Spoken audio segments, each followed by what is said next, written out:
In this video, we will cover an alleged UFO crash that happened in the late 80s in northern England, where the non-human occupants were reported to flee the scene on foot. We will also cover an extraordinary interview with retired Rear Admiral Timothy Gallaudet. I'll give you one little nugget in this introduction. In the following clip, Timothy Gallaudet is asked whether or not he thinks UFO disclosure will happen in our lifetime. In your heart of hearts, I know what you guys are fighting for, and I know that the mission you guys are fighting for, and obviously I'm doing this show and I commend you guys for it, and I want to talk to all of you guys about it, but in your heart of hearts, what is it going to take, and do you believe it's going to happen in our lifetime that we're going to get the information out to the public? It's going to come out in our lifetime, Christian. It's going to come out in our lifetime, Christian. This is not a trivial take. This is a person that's plugged into the national security apparatus, as we'll learn later in this video. The idea that we will all live to see the unfolding of arguably the biggest historical event in human history is profoundly inspiring, and I'm grateful to be a part of it. Finally, we'll cover an absolutely extraordinary interview with UFO whistleblower David Grusch that was published in October of 2023. I've been meaning to cover it for a while now, and I'm finally going to.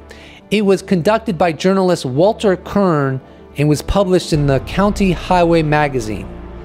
It's going to be a doozy, so please prepare your soul.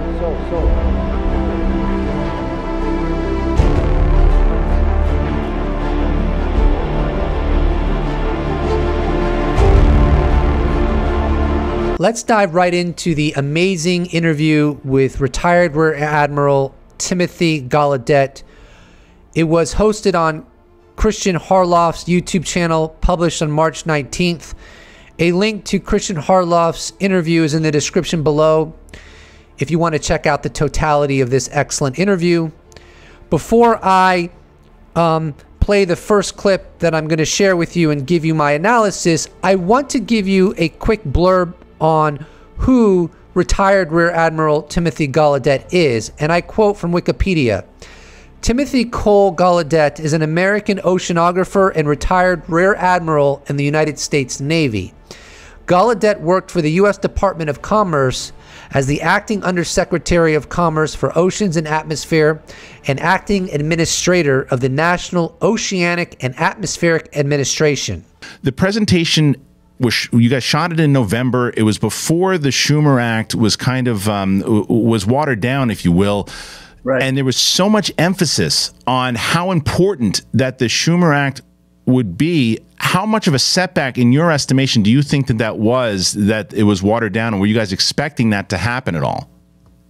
Well, it's a big setback for disclosure and for the public's understanding of what UAP actually are, because our government knows what they are. They really don't know what they are, but they have more information than the public, that's for sure. And we were really hoping the Schumer amendment, that would, the UAP Disclosure Act of it, would get signed into law, and that's just not the case. So it's a setback. I mean, where former Rear Admiral Timothy Gallaudet said that the U.S. government has more information on UFOs than has been shared with the public, that's for sure. I think often we gloss over that and we don't think deeply about what that entails. We know that Chris Mellon has stated that he's seen extremely impressive satellite imagery of UFOs. We know that David Grusch says he's seen satellite imagery of UFOs. He said this during the July 26 UFO hearing when he was testifying under oath, and he said he doesn't understand why Congress is not being shared this imagery. And as well, former Director of National Intelligence John Ratcliffe has explicitly said that there is satellite imagery of UAP. And if we factor into this discussion the claim of David Grusch, where he spoke about a UFO crash retrieval that occurred in 1933 in Magenta, Italy. And I think it was on the Joe Rogan podcast where he further elaborated by strongly intimating that crash retrievals go back even earlier than 1933. So when you look at the sheer amount of time the U.S. government has allegedly been aware of this presence and been actually recovering non-human craft, you can imagine that many techniques have evolved over time scientifically to study this presence. There's been a lot of talk about tracking UAP. I recall Lou Elizondo was once asked about that, and he wasn't willing to broach it. Here is a tweet by Matthew Pines, who is a civilian analyst of the UFO issue and how it's been unfolding recently. And he talks about one alleged methodology of how UFOs are monitored.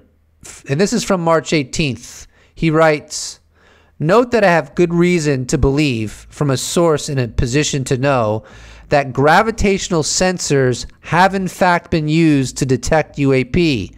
This is why I find the implications of this simple math particularly important." He goes on to elaborate. "Flying things make very little gravity, need very sensitive things to measure very little gravity. Such a thing is not known to exist or will exist anytime soon. Either we have such thing in secret, or the flying thing is making gravity in a way unlike any other flying thing." With the thread we're on right now, here is a clip from the YouTube channel Calling All Beings. It was published on July 20th, 2022. Here, Dr. Gary Nolan, Stanford immunologist, reveals the sheer amount of data that has been acquired on UFOs.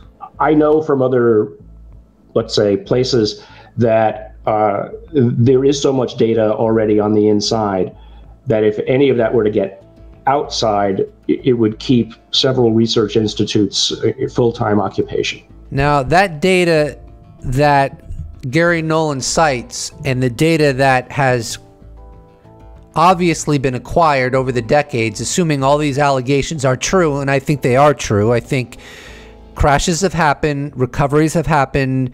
They've figured out ways to track UAP.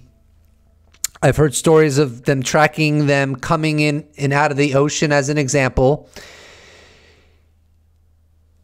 What does all this data encompass? Well, I mean, of course, it also encompasses gun camera footage. And I'm sure it encompasses things that we haven't even thought of because it's all so heavily classified.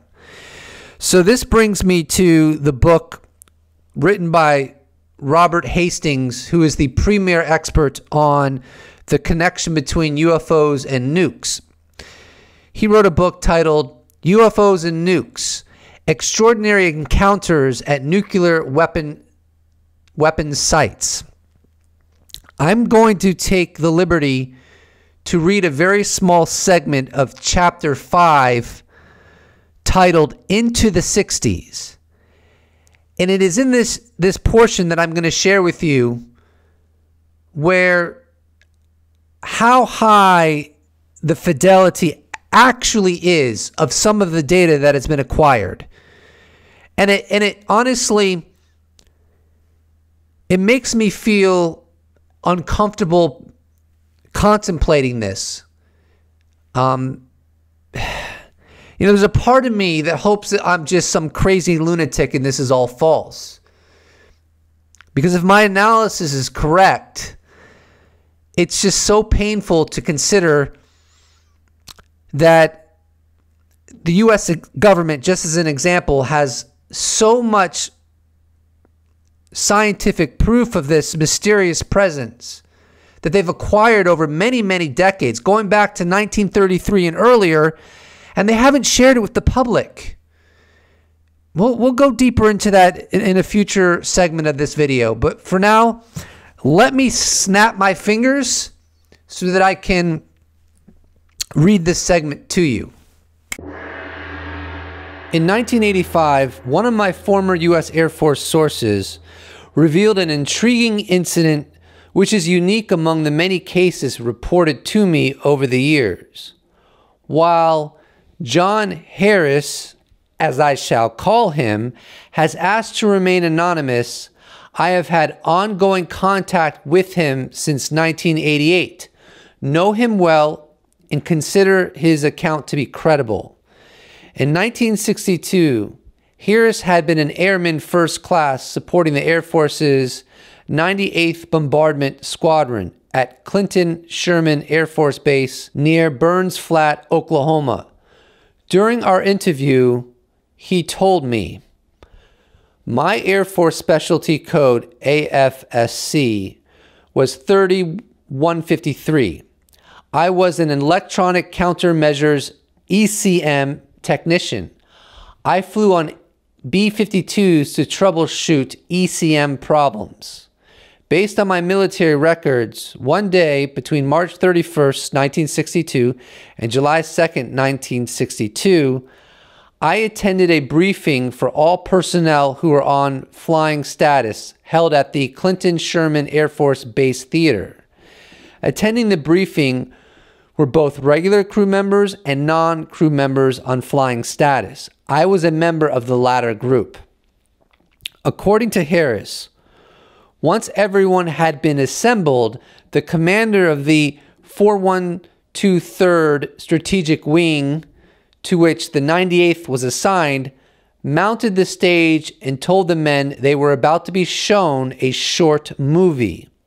Without further explanation, the lights were dimmed and the screening proceeded. The U.S. Air Force emblem appeared briefly and then faded out. Suddenly, Harris was startled to see what was obviously a military interceptor's gun camera film of a flying saucer it was chasing. He watched in amazement as this scene continued for perhaps 3 or 4 minutes as the jet climbed, dove, and banked in an effort to keep up with the UFO. Abruptly, the clip ended and a second segment of gun camera footage appeared on screen, documenting an entirely different UFO intercept attempt. The new craft's appearance, although still basically saucer-shaped, differed somewhat from the first. After a few minutes, this segment also ended abruptly, and a third segment immediately began. Different pursuit, different UFO. Harris states that 5 or 6 of these gun camera clips were presented, spliced together one after the other for the next 20 to 30 minutes. Some of the intercept attempts were filmed in color with the remainder in black and white. Several UFO shapes could be seen. One was saucer-shaped with a dome on top. Another one was cigar-shaped with portholes, and some looked like a cloud, maybe because they were embedded in a plasma field. Some of the film segments were very jerky due to the pursuing aircraft attempting to stay with the UFO.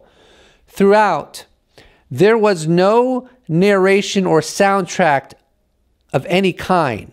Harris told me that one could have heard a pin drop in the theater as the squadron's members watched in stunned silence. After the film ended, the wing commander read a statement informing the audience about a huge fine, court-martial, and possible jail sentence if we talked about UFOs. Then the commander had members of his staff hand out forms. They were to be used if a training mission was diverted to pursue a UFO. Does this remind you of anything? Fravor? Let's continue. One type of form was given to the aircraft commander and the co-pilot. A different form was given to the navigator and another to the electronic war officer, EWO. I was able to read the form handed to the EWO. The first page had at least the Air Force logo and instructions. I remember that there were sections on specific ECM devices, such as APR-14, APR-9, ALA-5, and others I don't remember. For whatever reason, they wanted information about signals originating from a UFO at a frequency of 3,000 megahertz. In addition, they wanted to know the polarization of the signal. If this accounting by John Harris, a contact of Robert Hastings, is accurate, then it is highly suggestive or even affirmative that the U.S. government has exceptionally high quality gun camera footage of UAP going back decades. I'll never forget when Lou Elizondo stated that the Nimitz, the gimbal, and the Go Fast videos are some of the least compelling that are within the possession of the U.S. government in regards to UFO gun camera footage. And so maybe he's completely correct, and maybe some of the most compelling footage isn't even recent footage. And I would imagine that the most compelling footage is the most recent because technology improves. But if John Harris's accounting is accurate, then there is footage even from the 60s that are far more high fidelity than the Go Fast, the gimbal, and the FLIR videos in terms of resolution and clarity on what we're looking at. What are these UAP? Here is a tweet from the former Lieutenant Ryan Graves from June 15th, 2022. He writes, "Where are the remaining 4 minutes of the gimbal video? Has Congress seen it? If not, why not? As far as I know, Congress has not seen it." Let me add more context to the gimbal event because there's a lot of information that is not commonly shared regarding it. And I made a tweet very recently about that. So let me snap my fingers and share that tweet with you. I suspect the gimbal UFO event series is far more complex than we've been told. Here's an excerpt from Lou Elizondo, maybe from an old Coast to Coast AM show. Quote, "I think when you hear the pilots talking, you're talking about an object that is at 25,000 feet and it is orienting itself at a 90-degree angle in 120 knot headwinds. Now, aircraft fly. They are a function of their design. An airplane flies in the atmosphere. It has a nose, it has a tail, it has an engine, and it has a definitive shape because it has to fly in the atmosphere. It has to have a leading edge. It has to have ailerons and all the things you would normally characterize and associate with an aircraft. In this particular case, you have something that has no exhausts, something that has no obvious wing surfaces, and something that is orienting itself at a 90-degree angle without falling out of the sky. It doesn't lose altitude, and in fact is still doing it, moving in a forwarded direction. Now, what makes it even more interesting is when you hear the audio. The individual says there's an entire fleet of them. There's a whole fleet of them. Look on the ASA. My gosh. I cannot go into detail why that's important. I hope at some point the details of that will come out, but it will not come out from me. It isn't just one, and if you know the backstory behind that incident, you're just looking at a very short video, maybe 30, 35 seconds worth, but there's an entire story, weeks and weeks and weeks worth, that could go behind that video. And that is what's so compelling. And if those details should come out, I think that's going to be the aha moment, the epiphany, so to speak, where people are going to look and say, holy smokes, that really is an important video. That's not just some blurry thing on the screen. And here is an excerpt from December 23rd, 2018 on Coast to Coast AM, where researcher Keith Basterfield shares information he heard about the gimbal UFO event series. And I quote, "Paul Dean and I have a source that tells us that at the 2015 off the Florida coast, aircraft battle group encounters, there were at least 5 UFO videos taken on that occasion. We've only seen one of those, the Go Fast and possibly the Gimbal, possibly 2 of those. But there are certainly at least 3 more that we're aware of that were taken during that time. Let's go on to the next segment of this interview that I will analyze. Why is the United States so like the front of this all? Why are other countries at this point go, who cares what the U.S. is doing? Yeah, they're covering up since the 40s. Here's what we got. Yeah, well, thank you, Christian. There's a couple things going on here. First off, this latest AARO report, which basically denied any existence of evidence of alien sources or operators of UAP and any possession of crash material, etc. What is going on with that report? And this is common in every other area of classified information in the Pentagon. They have decided that that information should remain classified and unacknowledged.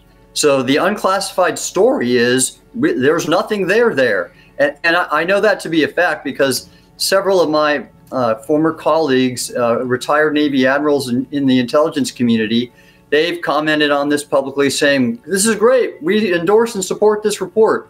And I of course, have a different opinion. So this is pretty bizarre. Retired Rear Admiral Timothy Gallaudet said, so the unclassified story is there's nothing there here. And it's like, okay, so what you're basically telling me is that the reason AARO found nothing is because the data that scientifically proves beyond any shadow of a doubt that we are not alone and we are being engaged by non-human intelligence is under deep classification. Therefore, the AARO report is accurate because we don't want to reveal the real world to you. We want to reveal the legal world to you. I don't want to criticize the folks at AARO. They're intelligent professionals. They are working. I communicated with one of them today, and they are working to better understand what UAP are because we still have a lot of uncertainty and questions, and frankly, the government still doesn't know what they are, where they come from, what their intentions are. But we do possess material and more data that the government does not want to disclose. And they're doing it, I surmise, because of national security reasons. They don't want our adversaries, China mainly, to know that we have these materials and that we might be trying to gain a technology advantage over them. That's just their policy decision. I would love to ask retired Rear Admiral Timothy Gallaudet if he could elaborate on what he just said. Because I seem to recall that David Grusch has made it clear that China and Russia know about the United States UFO crash retrieval program. And he may have said that he knows or he thinks that they have their own UFO crash retrieval program. But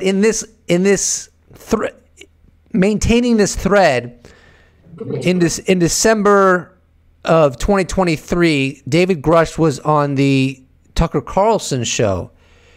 And fascinatingly, he speaks about foreign government intelligence reports that reveal that foreign governments know about the United States UFO crash retrieval program. You know, I read some extremely interesting foreign intelligence that was derived by clandestine human sources overseas, espousing, and this is something they're noting about the U.S. They're like, yeah, the U.S. has a retrieval program, reverse engineering program, and I'm like, whoa. This was the assessment of other countries. Other countries, yeah. And by the way, I ran all this through DoD security and pre-publication review, mind you. So anything I say in detail, I'm a steward of security. I care about national security, and I would never want to say something publicly that would hamper national security. Just to put that out there, but. Yeah.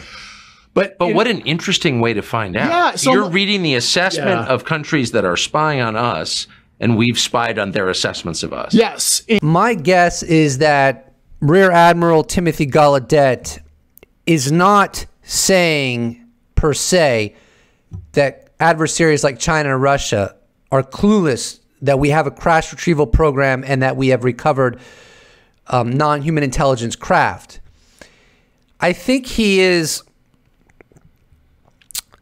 alluding to what would happen after disclosure.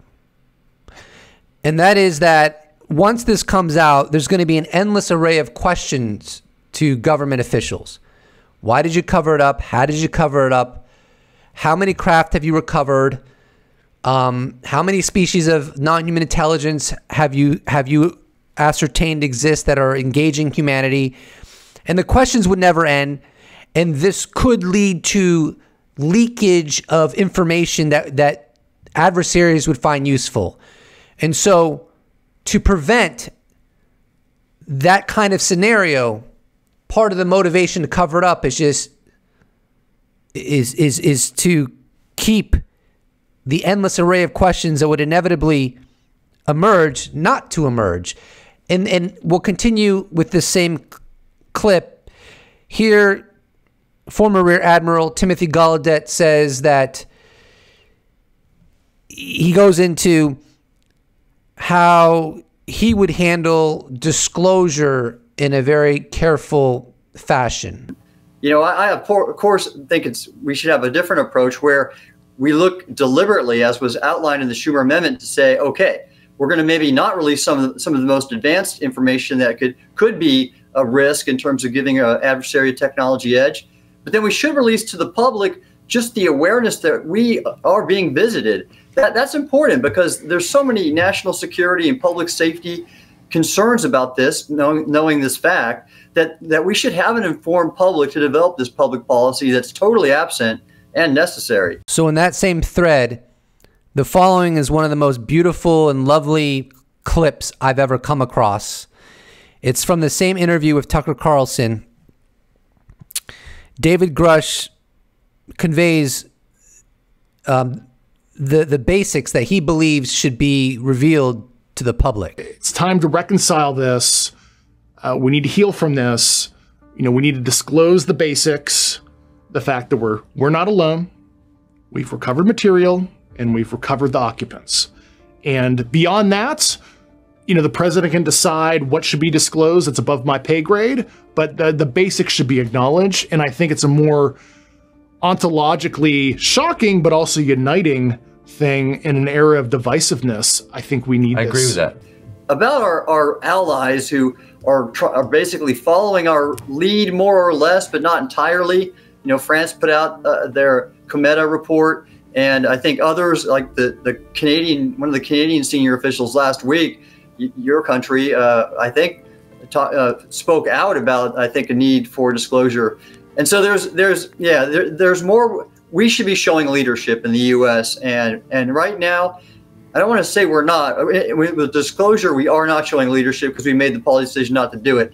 I think it's unfortunate and it's going to be a setback. And as you said, Christian, this could very well lead to a pretty dramatic disclosure event with the whistleblower protections that exist, and in a way that is going to be out of control for the DoD. And I thought they should have been a lot smarter in how they approached that report. Tim Gallaudet said that the way the DoD handled the UFO historical review report could lead to some serious problems.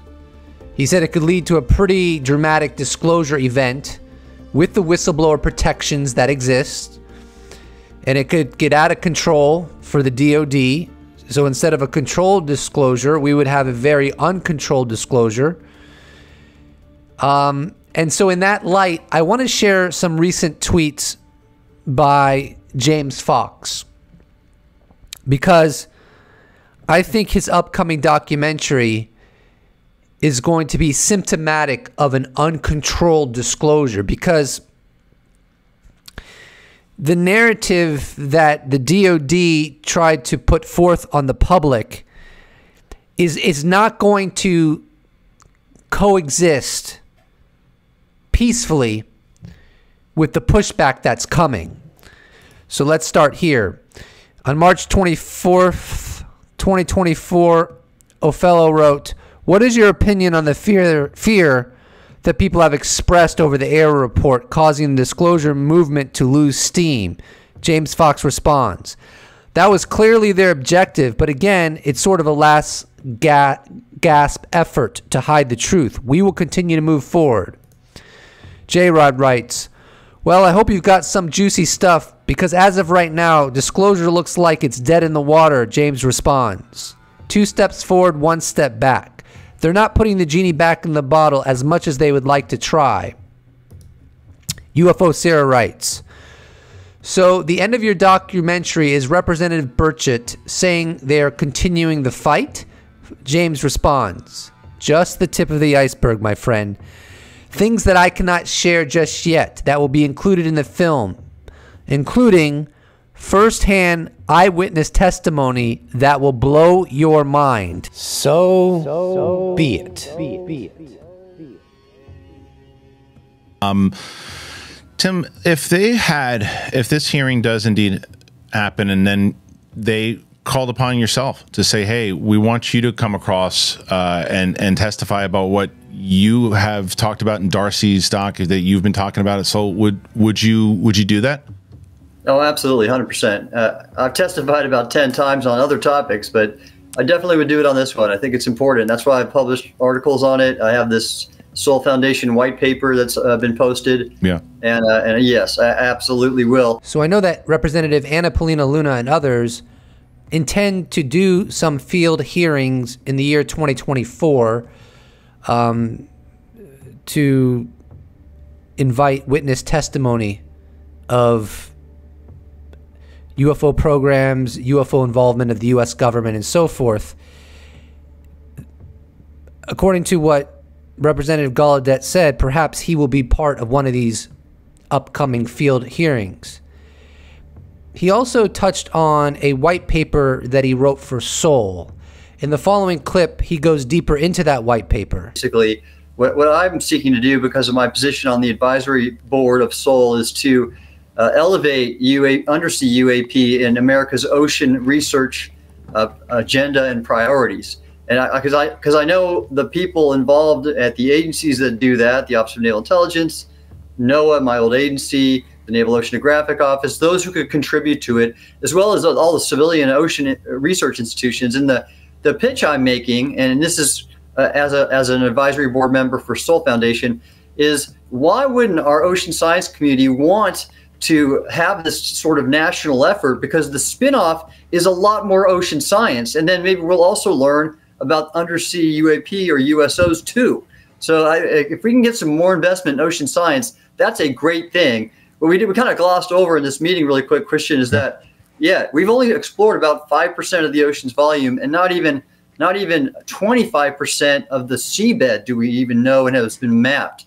So there's a lot of ocean out there that we don't know, and it's why wouldn't it potentially to be that these few sightings we've seen, or several hundred actually, undersea be the tip of the iceberg of something more? Well, there's so much to unpack with that segment. So to whet the palate, how about I share 3 tweets with you that were actually inspired by Timothy Gallaudet's presentation. In a post-disclosure world, our oceans become 10,000% more fascinating, magical, and scientifically intriguing.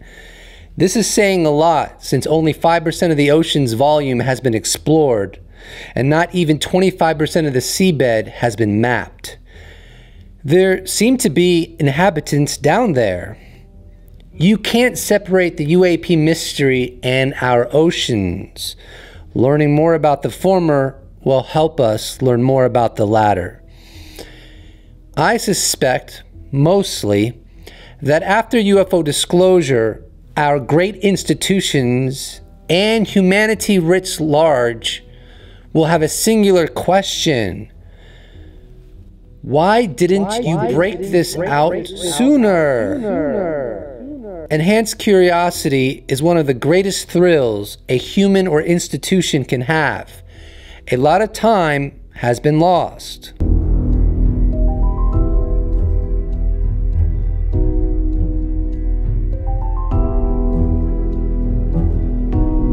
I found that segment very melancholy. It really drove home for me what we as a civilization are missing out on. Now, I perceive that if a hardcore skeptic is watching, they would say, well, this is all fantasy. if there really was a presence on this planet that was engaging humanity and spent a lot of its time in our oceans as well, we would know. So we're not missing out on anything. But I would retort that and say, no, you got it wrong. That's part of the mystery. Why is there not more evidence? Why is there not more or any smoking gun proof in the public domain? That only makes the mystery more delicious and more profound. And I'm not saying that lack of evidence is evidence that it's there. I'm not using that kind of philosophy, which of course is ridiculous. What I'm saying is, I think that enough people have come forward over the decades from all walks of life, including government personnel, military personnel, and just citizens who have seen the same thing over and over again, that there's a high likelihood that there is a there. So you couple that with the fact that we don't have smoking gun evidence, and to me, that's part of the allure and the wonder and the mystery that humanity is missing out on. Of course, that would be one of our questions, obviously. That would be one of the most obvious questions. If they're here, how have they escaped so much evidence collection by everyday human beings? And why is our governments and militaries acquiring the best evidence? Some of the most obvious answers for that are obviously is they have better sensors, but it might be actually more complex than that. Maybe we're being manipulated on some level. I mean, we just basically got Chat GPT. Maybe they've had Chat GPT for 10,000 years, right? I don't know. Their technologies may be so far ahead of ours that we can't even conceive of what they're doing, why they're doing it, and how they're doing it. But just imagine, what science would be untouched by this kind of revelation that we're not alone and we're being engaged by non-human intelligence? And would we ever look at our oceans the same again? Because all the evidence that we have points very strongly toward a major presence in our oceans. It doesn't mean they don't come out of the oceans. Obviously, they do. People see flying saucers, black triangles, cigars, and all kinds of shapes all the time throughout the world. But it does seem like the ocean is something very, very connected with this phenomena. What that means? Well, that's part of the wonder. Do they live there? Do they hide there? These are questions we need to answer, and we need to do this collectively, all 8 billion of us. And I feel like so much magic has been taken away from our species, from our heritage. It's tragic. It's truly tragic. And they're doing this in the name of what?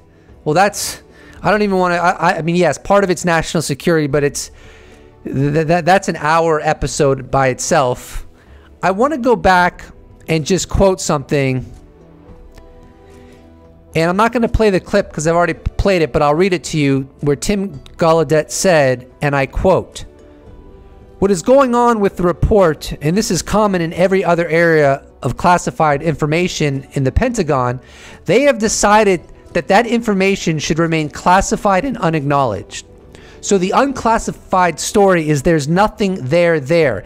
And I know that to be a fact because several of my former colleagues, retired Navy admirals in the intelligence community, they've commented on this publicly, saying, 'This is great. We endorse and support this report. And I, of course, have a different opinion.'" Timothy Gallaudet, of course, was saying he has a different opinion.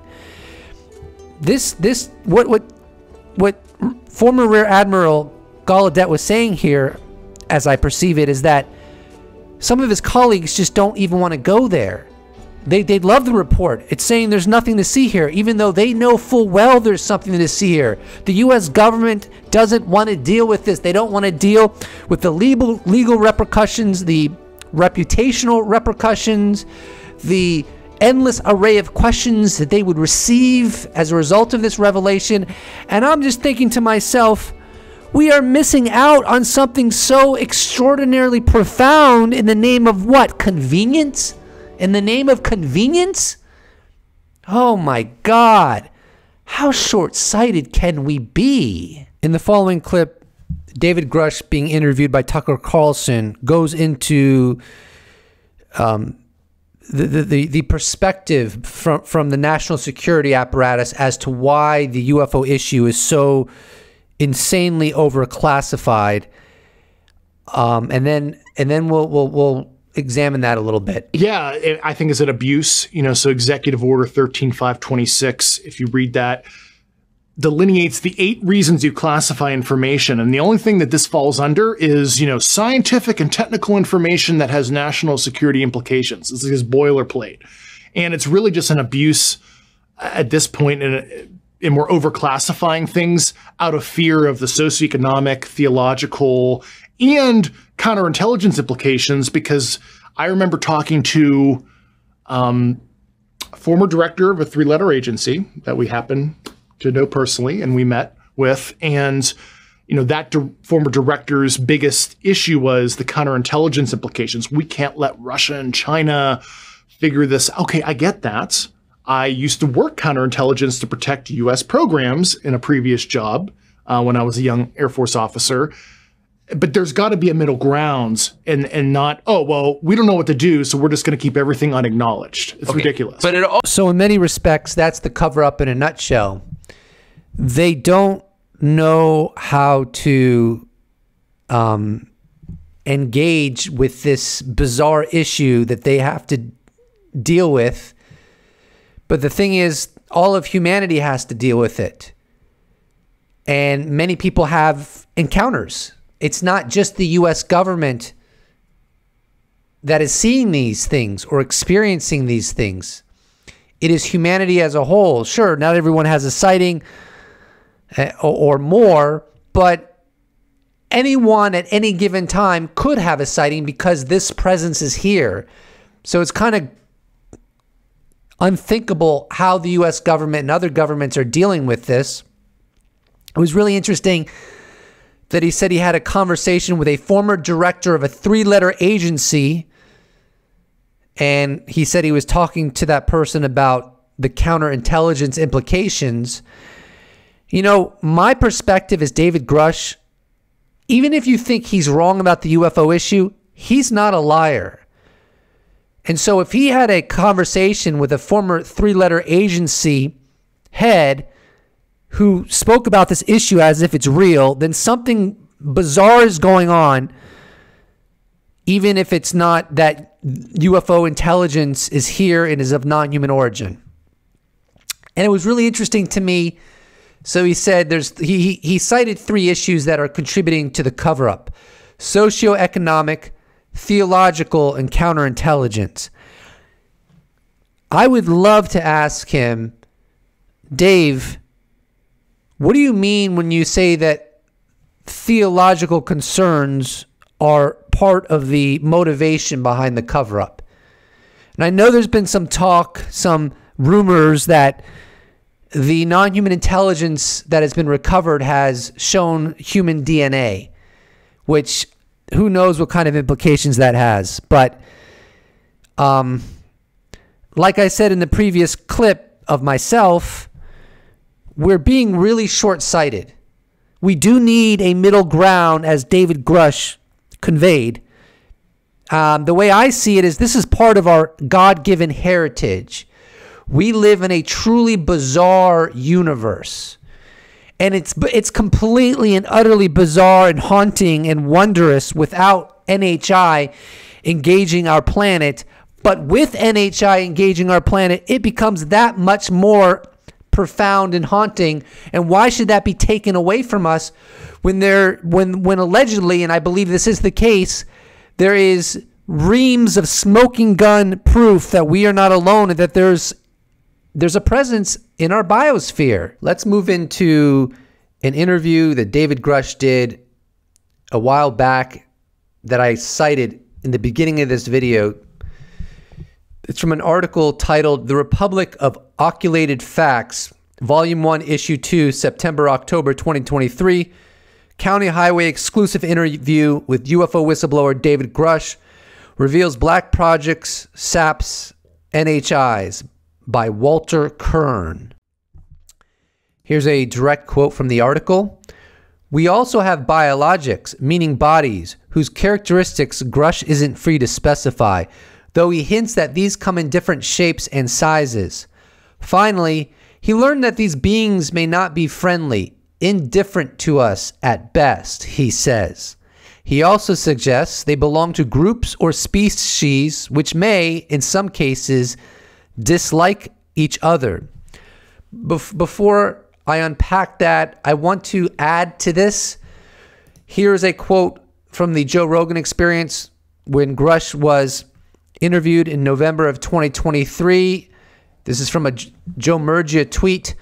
Rogan, when it comes to these actual entities, do we have an understanding of how many of them we're talking about and the variety of them? Grusch, there is a variety and we have a certain number of laughs, different things.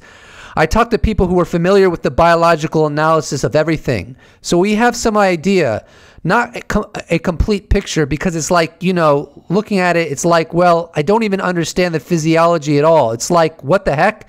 It's like way different, right? So Rogan, is there a description of this physiology? Grusch, yeah, no, I was in the room when I got to be careful. I was in Washington, D.C. with a very number of senior people that work for members of Congress. Senate staffers seem like a safe bet, Joe Murgia. Put it that way. When I was still in government and I brought the people who worked on that stuff to the Hill, and this is why the members were so confident to put out the Schumer amendment and stuff, and I was like, please explain. And they went into all those details and stuff, and I remember laughs. Some of the professional staff members were like, whoa, like, they were like in G-Lock, right? Because, I mean, in like a total world bubble got burst right there for a lot of people. So from my reading of this Rogan transcript, Grusch claims he's spoken to firsthand witnesses that have been involved in studying the anatomy of non-human intelligence. Presumably, these NHI specimens were acquired from crash retrievals, as crazy as that sounds. I'm not saying it's true. I don't know if it's true, but this is the claim. Notice that Grusch said, and I quote, here's a quote from what I just shared with you from the Rogan Experience interview. And I brought these people who worked on that stuff, that is the non-human biologics, to the Hill. And this is why members were so confident to put out the Schumer amendment and stuff. So what he's saying is that members of Congress like Chuck Schumer and Mike Rounds were exposed to the testimony of these firsthand witnesses. Now, I don't know if they were exposed to it or their staffers were exposed to it and relayed the information to them, but in some way, according to Grusch, from my reading, this is part of the equation that compelled people like Senate Majority Leader Chuck Schumer and Mike Rounds. Both of these individuals are on the Gang of Eight to push forward with that groundbreaking legislation. I will take the liberty to repeat the quote from the County Highway magazine article written by Walter Kern to set us up for a little bit of a discussion of it. And I quote, "We also have biologics, meaning bodies, whose characteristics Grusch isn't free to specify, though he hints that these come in different shapes and sizes. Finally, he learned that these beings may not be friendly, indifferent to us at best, he says. He also suggests they belong to groups or species which may, in some cases, dislike each other." So that's pretty fascinating. These UFO programs, some of them that are situated allegedly in aerospace companies that have been studying this alleged presence, and yes, I make no bones about it, I think there is a presence here of unknown origin, but they've been studying this alleged presence of unknown origin for decades now. So I'm sure they've been able to acquire some information, even if it's limited, even if much of their assessment is theories and not facts.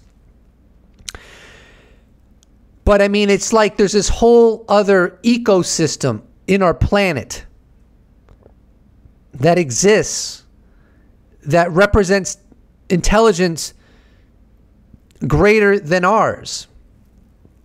In fact, in this interview, Grusch said that they may see us like we see chimpanzees. Imagine that. So in other words, the distance between us and chimpanzees intellectually may be the same distance between us and the non-human intelligence. So if that's true, then it really should come to no surprise to anybody that they're able to control who collects evidence of them and to what extent the evidence is collected. Because that would be a huge swath, a huge vast difference in intellectual capabilities that we probably can't even wrap our heads around. And anyway, so it's just, this is such an extraordinary aspect of our reality, if it's true, that is being addressed by so few people in various governments, but has not broken out to the population at large because they've been covering it up. I mean, that's a tragedy. No matter what angle you look at it, these are species that are smarter than us, and there might be extraordinary dynamics that we're dealing with here. They may not be friendly. They may be indifferent to us at best, as Grusch said, and as Grusch suggested. In some cases, one species may dislike another species, and so you have this profound presence here on Earth. Where do they come from? I don't know. There's a lot of speculation about that. Do they come from other planets? Are they somehow native to Earth and reside in our oceans? Alternatively, maybe they came from other planets 1 million years ago and have been here ever since. These are the very questions. If this is all real, these are the very questions our 8 billion humans must tackle yesterday. Here's another quote from the County Highway magazine interview by Walter Kern, and I quote, "During our long and winding conversation, Grusch shared with me certain private notions about the NHI phenomenon. The creatures may be telepathic. They may use forms of high-tech camouflage. Their ships may exist in dimensions beyond our 4. Their bodies may be drones or avatars, which evoke familiar tropes from movies and TV shows." So based upon that sentiment, it just further strengthens the perspective that it's a tragedy that 8 billion of us are not exposed to this mystery. Learning more about these creatures could expand our horizons like no other scientific mystery in our world. For example, if we were able to prove or establish it's highly likely that these creatures are telepathic, what might that reveal about consciousness? It might reveal, it doesn't have to, but it might reveal that consciousness actually isn't permanently tethered to the brain. Maybe it would reveal that consciousness is much more dynamic and complex and not just a function of biology, but is something beyond that. I'm not saying it would, but it could. And if on some level they live in a dimension beyond our 4, as is quoted, then it could reveal to us, if we were to learn this through study, that reality is more complex than what meets the eye. So I just feel like there's been a lot of lost time, and whatever the truth is about this phenomena, it seems completely worthwhile that our human family, as lawyer Daniel Sheehan likes to call us, be exposed to this mystery so that we can evolve beyond our current place, even if it's just evolving scientifically and intellectually. Earlier, retired Rear Admiral Timothy Gallaudet mentioned a white paper that he wrote for the Soul Foundation. I'm going to share an excerpt from that. Here is the title of it. Beneath the surface, we may learn more about UAP by looking in the ocean. Rear Admiral Tim Gallaudet, PhD, U.S. Navy, retired, and I quote, "The underwater and transmedium UAP reported in these sources are as diverse as their aerial counterparts, including luminous orbs, silver and gray discs, and triangular and cigar-shaped objects with various lighting configurations. Large lighted craft are often seen under the sea surface without ever emerging. They may appear solitary or as part of a group in formation. Sometimes, as with the Agadila case, their movement seems to defy known physical laws. Two contrasting examples are useful in conveying the types of potentially unexplainable phenomena that have been encountered at sea. Stiles details in his book the aforementioned U.S.-Canadian joint mine sweep exercise off Shelburne Harbor, Nova Scotia in 1960. The author interviewed several Royal Canadian Navy divers who participated in the exercise and claimed to have observed two disc-shaped craft on the seabed. Furthermore, the divers claimed they not only saw the occupants of the two craft trying to repair one of them, but also recorded underwater footage of this extravehicular activity. It is only after the recent U.S. military UAP whistleblower testimony that this story seems credible. The last story I'm going to cover in this video is an article that published on March 19th, 2024, written by Josh Boswell and Christopher Sharp, titled "Exclusive, Veteran Paratrooper Reveals British Special Forces Recovered a Downed Non-Human Craft in Northern England in Late 1980s, Supporting Recent U.S. Whistleblowers' Claims of a Secret U.S. UFO Crash Retrieval Program." British paratrooper veteran Frank Milburn claims a former member of the British Special Forces came clean to him about the top-secret operation in the late 1980s. He just said it was obvious it was non-human, and it was obvious that there were occupants who had fled the scene on foot, he told DailyMail.com. Milburn said he decided to come forward with the story to support recent UFO whistleblowers' claims of a secret UFO crash retrieval program. Here's a quick excerpt from the article. He didn't describe the craft. He just said it was obvious it was non-human, and it was obvious that there were occupants who had fled the scene on foot, or whatever you call it. He said that then it became a task of tracking down these beings to try to bring them into custody. I know how ridiculous that sounds. Part of the unit was left protecting the craft. They would have left maybe 6 to 8 blokes to cordon the craft, and the others would have been on foot, squad bikes or 4x4s, trying to track down these entities that escaped from it, with helicopters supporting. He said after that it was totally passed over. He said scientists and technicians came in and it was completely out of our hands.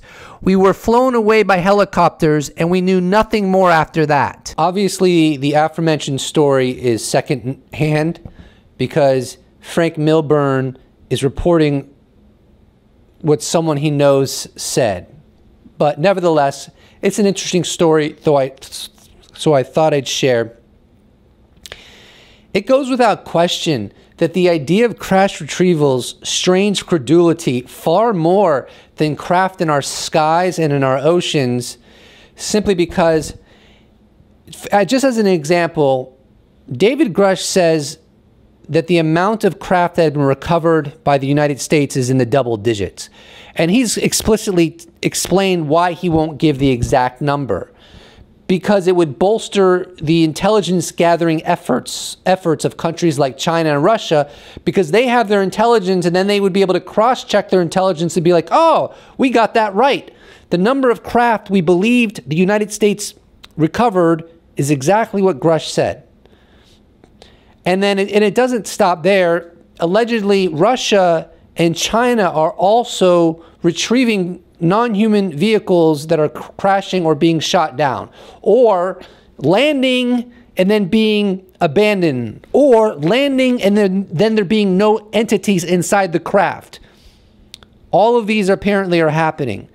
This is an extreme, oh my God, if this is true, this is a such an extraordinary mystery, but not even just a mystery, like it's such a head scratcher that this could be occurring for decades, and yet simultaneously all 8 billion of us are in the dark. Yes, it seems impossible.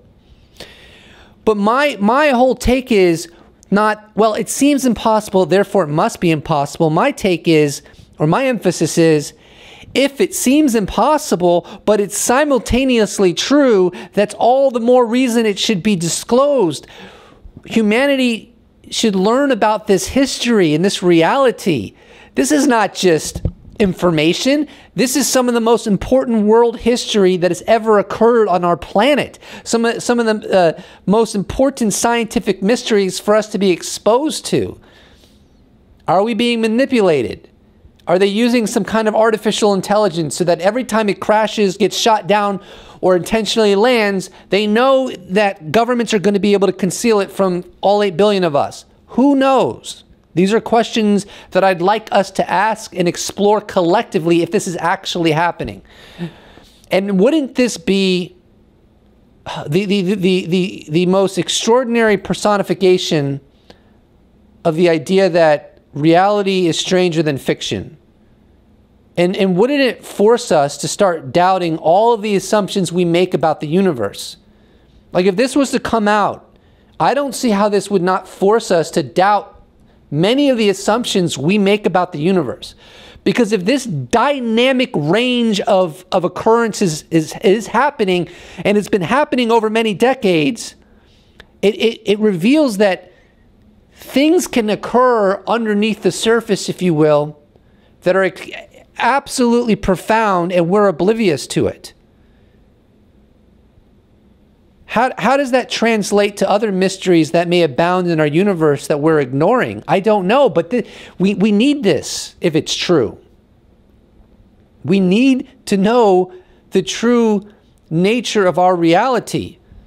And if we've been collecting non-human artifacts for decades, and in some of these instances, they're like donations because these craft are landing and then being abandoned, or landing with no occupants in them, or landing and the occupants are dead. I heard that from Grusch as well. Then something spectacular is occurring. I don't know if it's good or bad. It's a mystery. Mysteries are meant to be solved. And I just think it's such a shame, with all the horror, pain, and suffering in our world, we are being deprived of this mystery that in many very valid ways could take our attention away from all the suffering and nastiness of the world and put it in some place that's kind of would give us a respite. That's not to suggest that we would ignore the problems of the world. It just means that it would give us something to focus on outside of our mundane lives. And why would that be a bad thing? I don't see that as a bad thing. And furthermore, learning we're not alone may make us less tolerant of some of the injustices in our world, because we would start seeing humanity as more of a one species versus different nations and ethnicities against each other. So, like I've said, and maybe it's been part of the theme of this video, is the cover-up is a tragedy. It's a legitimate tragedy. This is too important for the secrecy to be decided by unelected officials. It's just too important. That's not freedom. That's not democracy. I don't know what that is. Tyranny? I think there's a fair argument to be said that that's tyrannical, because Congress and the public aren't getting a say in how much they want to know about this. which isn't to suggest we should give away information that will overwhelmingly give an advantage to our adversaries, but there has to be a middle path, even if it means giving slight advantages to our adversaries. And I don't even know if I buy that. But you can't hold the entire world hostage based upon theoretical advantages that may be attained by adversaries. This isn't North Korea, and that's not a sustainable tactic. And the longer it's covered up, the worse the blowback's going to be. So I could easily make an argument that by waiting till the last minute, you're actually creating a greater national security threat versus being proactive and expediting the disclosure of this extraordinary reality that we're all a part of. If this is all happening, I hope it becomes officially revealed soon. It should not be kept away from humanity. It's just not right. I don't know if there's any mental gymnastics that could justify this. And I'm going to leave it at that. Please do not forget to subscribe, because there's so much more I'm going to be covering as this all unfolds. And if you'd like to support this channel, you can check out my merch shop where I sell t-shirts. You could become a patron. You could become a YouTube member. You can give me a one-time donation. All of those potentialities can be accessed in the description box below. Or you can just slap a like on this bad boy and I'll appreciate it so much. Thank you so much for watching, and I look forward to seeing you in the next episode. Special thanks to all patrons, YouTube members, those that have bought merch, those that have given me a one-time donation. I couldn't do without you. Thank you so much. See you in the next episode.